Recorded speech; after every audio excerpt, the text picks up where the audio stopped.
پہلا سوال ہے کہ بچے کی پیدائش کے بعد عورت کا 40 دن سے پہلے شادی بیاہ میں شرکت کرنا کیسا ہے؟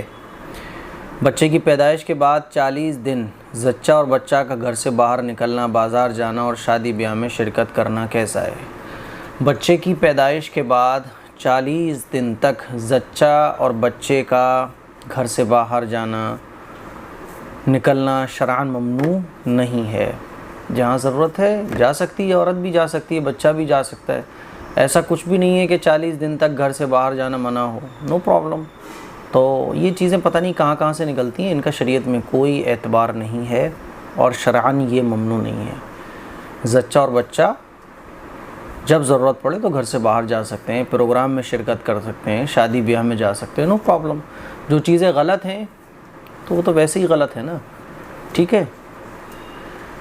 اچھا، دوسرا سوال ہے، اچھی طرح تسلی کرنے کے باوجود پیشاب کے قطرے آئیں تو کیا حکم ہے؟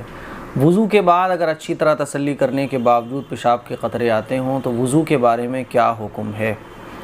دیکھیں بھائی، جس شخص کو پیشاب کے قطرے کافی دیر تک آتے ہیں یا پیشاب کرنے کے آدھے ایک گھنٹے کے بعد قطرے آتے ہیں، تو ان حضرات کو چاہیے کہ یہ ایک تو نماز پڑھنے کے لیے آدھے گھنٹے پہلے استنجے سے فارغ ہو جائیں۔ ہوتا کیا ہے، جب آپ کو پیشاب کے قطروں کی شکایت ہے تو نماز ہی کے وقت میں آپ استنجا کیوں کر رہے ہو؟ پہلے فارغ ہو جاؤ، ٹھیک ہے۔ اب یہ قطرے آتے ہیں استنجے کے بعد آتے ہیں بعض لوگوں کو، اور بعض لوگوں کو کیا ہوتا ہے کہ آدھے گھنٹے کے بعد آتے ہیں۔ تو ایسے حضرات انڈر ویئر میں، ٹھیک ہے، ایک ٹکڑا، کپڑے کا ٹکڑا رکھ لیں، ٹھیک ہے، سوتی کپڑا رکھ لیں موٹا، یا کاٹن رکھ لیں۔ تو اس سے کیا ہوگا، جو قطرے پیشاب کے نکلیں گے وہ اس کپڑے میں جذب ہو جائیں گے، ٹھیک ہے۔ تو وہ آپ کے کپڑوں سے نہیں لگیں گے، آپ کے جسم سے نہیں لگیں گے، بلکہ اسی کپڑے میں ضبط ہو جائیں گے، اسی کاٹن میں چلے جائیں گے جو آپ انڈر ویئر میں رکھو گے۔ تو آپ نماز کے لیے جب جاؤ گے تو اس کپڑے کو نکال کے پھینک دو، وضو کرو، نہ آپ کو کپڑے چینج کرنے کی ضرورت، نہ آپ کے باڈی پر پیشاب کے قطرے لگیں گے تو آپ کو واش کرنے کی بھی ضرورت نہیں پڑے گی۔ وہ جو پیشاب کے قطرے نکلیں گے پھر تو وہ اسی کپڑے میں یا اسی کاٹن میں جذب ہو جائیں گے۔ تو جن حضرات کو پیشاب کے قطروں کی شکایت ہے تو وہ علاج کرائیں، لیکن بعض لوگوں کو علاج سے بھی فائدہ نہیں پہنچتا ہے۔ پیشاب کرنے کے بعد وہ اٹھے، 15-20 منٹ کے بعد قطرے آ رہے ہیں۔ وہ قطرے جب آتے ہیں تو وہ ظاہر ہے پیروں پہ بھی لگیں گے، ٹانگوں پر بھی لگیں گے اور کپڑوں پر بھی لگ جائیں گے۔ اب وہ ٹینشن میں آ جاتے ہیں کپڑے چینج کتنی بار کیے جائیں۔ تو اس کا حل یہی ہے کہ آپ انڈر ویئر میں کاٹن رکھ لیں، جہاں سے پیشاب کے قطرے آتے ہیں اس جگہ رکھ لیں، یا سوتی کپڑا رکھ لیں موٹا سا۔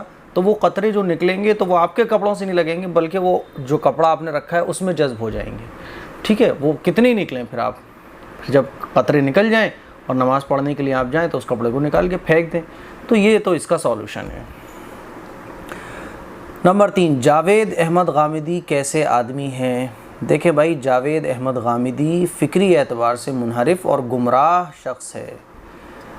تمام علماء اہل سنت والجماعت کا یہ فیصلہ ہے، یہ فتویٰ ہے کہ جاوید احمد غامدی جو ہیں وہ گمراہ ہیں۔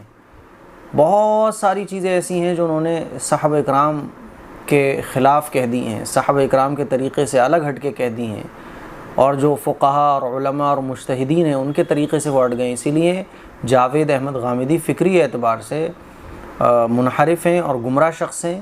ان کی تحریر پڑھنا اور ان کے بیانات سننے سے عوام کو بچنا چاہیے۔ تو مجھے امید ہے یہ تینوں مسائل آپ کو اچھے طریقے سے سمجھ آ گئے ہوں گے۔ اس کو شیئر کریں۔ السلام علیکم ورحمۃ اللہ وبرکاتہ۔